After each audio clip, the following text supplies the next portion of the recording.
Hello everyone, welcome to my channel. ఇవాల్టి వీడియోలో మనం టమాటాలతో కొత్త రెసిపీ తయారు చేసుకుందాం. చాలాసార్లు మీరు టమాటా రైస్ చేసుంటారు, కానీ ఈ విధంగా చేసుండరు. దీనికోసం నేను ఇక్కడ 4 టమాటాలు తీసుకుంటున్నాను. దీంతో పాటు ఒక చిన్న బీట్రూట్ మొక్క. ఈ టమాటాతో తయారు చేసిన ఈ రెసిపీ టేస్ట్ అయితే చూసారంటే అస్సలు వదిలిపెట్టరు. సూపర్ టేస్టీ అయిన ఈ రైస్ని మనం సింపుల్గా లంచ్ బాక్స్లో కూడా పెట్టి టమాటాలన్నీ ముక్కలుగా కట్ చేసుకొని ఒక ప్లేట్లో వేసుకోండి. ఇక్కడ నేను సుమారుగా 300 గ్రాముల వరకు టమాటాలు తీసుకుంటున్నాను.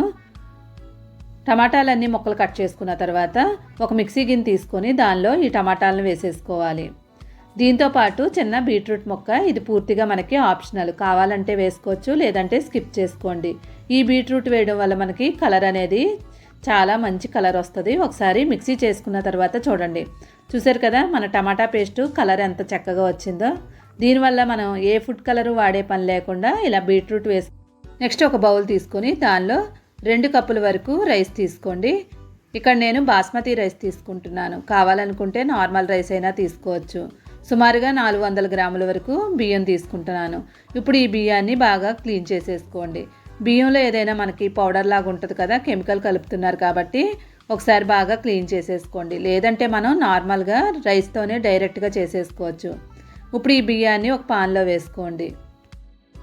బియ్యం మనం తీసుకున్నప్పుడు మనం నార్మల్గా నానబెట్టుకోవాలి. ఇక్కడ మనం నానబెట్టకుండా డైరెక్ట్గా రైస్ని నానబెట్టకుండానే చేసేస్తున్నాము. ఇప్పుడు దీనిలో మనం ఆల్రెడీ తయారు చేసి పెట్టుకున్న టమాటా పేస్ట్ని దీనిలో వేసేసుకోండి.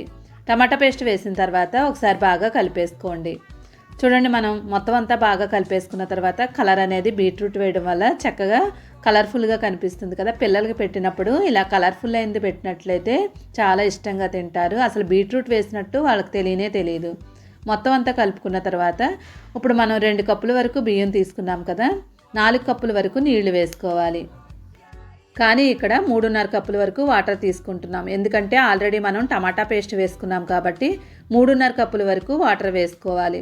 లేదు టైం ఉంది, బియ్యం నానబెట్టుకున్నాము అనుకున్న వాళ్ళు 3 కప్పుల వరకు వాటర్ వేసుకోండి, సరిపోతుంది. ఇప్పుడు మొత్తం అన్ని నీళ్లు వేసుకున్న తర్వాత ఒకసారి బాగా కలిపేసుకోండి. స్టవ్ వెలిగించుకొని స్టవ్ మీద ఈ పాన్ పెట్టేసుకోండి. పెట్టిన తర్వాత ఇప్పుడు మనం రుచికి తగినట్లుగా సాల్ట్ వేసుకోవాలి. ఈ రైస్కి సరిపడినట్లుగా సాల్ట్ వేసుకోండి. నెక్స్ట్ ఒకసారి బాగా కలిపేసుకోండి.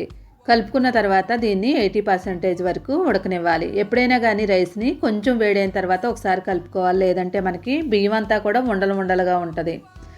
ఇలా మొత్తం అంతా కలుపుకొని 80% వరకు ఉడకనివ్వండి.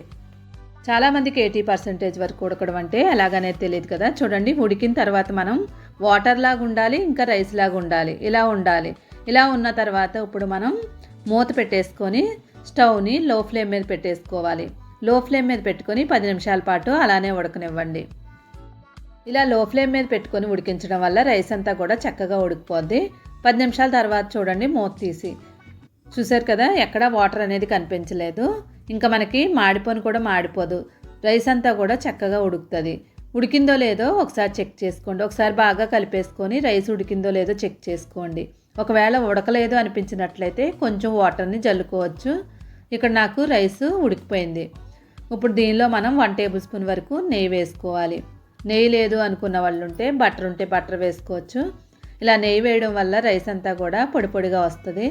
ఇప్పుడు నెయ్యి వేసిన తర్వాత కలిపేసుకొని మూత పెట్టేసుకొని స్టవ్ ఆఫ్ చేసుకొని అలా ఒక 5 నిమిషాల పాటు అలానే వదిలేయండి. ఇప్పుడు మనకి రైస్ రెడీ అయిపోయింది కదా. ఇప్పుడు దీన్ని పక్కన పెట్టుకొని స్టవ్ మీద ప్యాన్ పెట్టుకోండి. ప్యాన్ హీట్ అయిన తర్వాత 2 టేబుల్ స్పూన్ వరకు నూనె వేసుకోండి. నూనె ప్లేస్లో కావాలనుకుంటే నెయ్యిని కూడా యాడ్ చేసుకోవచ్చు. నెయ్యి వేసుకున్నట్లయితే ఇంకా టేస్ట్ కూడా చాలా బాగుంటుంది. నెక్స్ట్ కొంచెం పల్లీలు వేసుకోండి. పల్లీలు వేసుకున్న తర్వాత 1 నిమిషం పాటు వేయించుకోండి. నెక్స్ట్ కొంచెం జీడిపప్పు తీసుకొని దాన్ని కూడా వేసుకొని వేయించుకోండి. జీడిపప్పు లేదు అనుకున్న వాళ్ళు పల్లీలు కొంచెం ఎక్కువ తీసుకోవచ్చు. జీడిపప్పు ఏమి కంపల్సరీ ఏం కాదు, ఇది పూర్తిగా ఆప్షనల్. నెక్స్ట్ 1 టేబుల్ స్పూన్ మినప్పప్పు, 1 స్పూన్ వరకు శనగపప్పు. మినపప్పు శనగపప్పు వేయించుకోండి. ఇది వేగిన తర్వాత నెక్స్ట్ దీనిలో మనం ఒక ఎండుమిరపకాయని 2 ముక్కల కింద కట్ చేసుకొని వేసుకోవాలి. నెక్స్ట్ కరివేపాకు 1 రెమ్మ, పచ్చిమిరపకాయలు 3 సన్నగా పొడవుగా కట్ చేసుకొని వేసుకోండి. ఇప్పుడు ఈ పచ్చిమిరపకాయలు అన్నింటినీ ఒకసారి బాగా కలిపేసుకోండి. ఇలా కలుపుకున్న తర్వాత దీనిలో ఒక ఉల్లిపాయను తీసుకొని సన్నగా పొడవుగా కట్ చేసుకున్నది వేసుకోండి.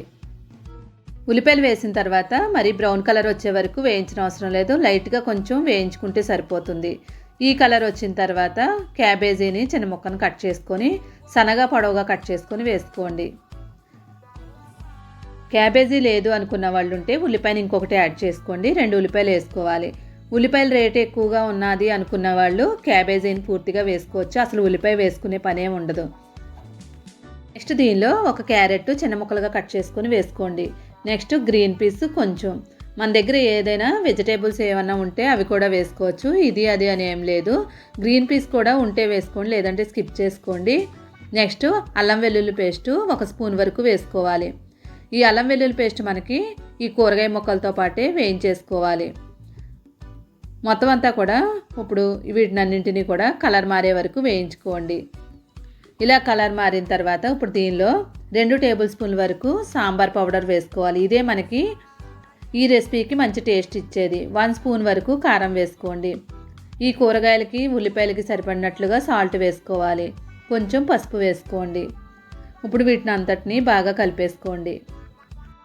ఇప్పుడు ఈ మొత్తం అంతా కలుపుకున్న తర్వాత ఆల్రెడీ మనం ఉడికించి ఉంచుకున్న రైస్ని ఒకసారి చెక్ చేసుకోండి.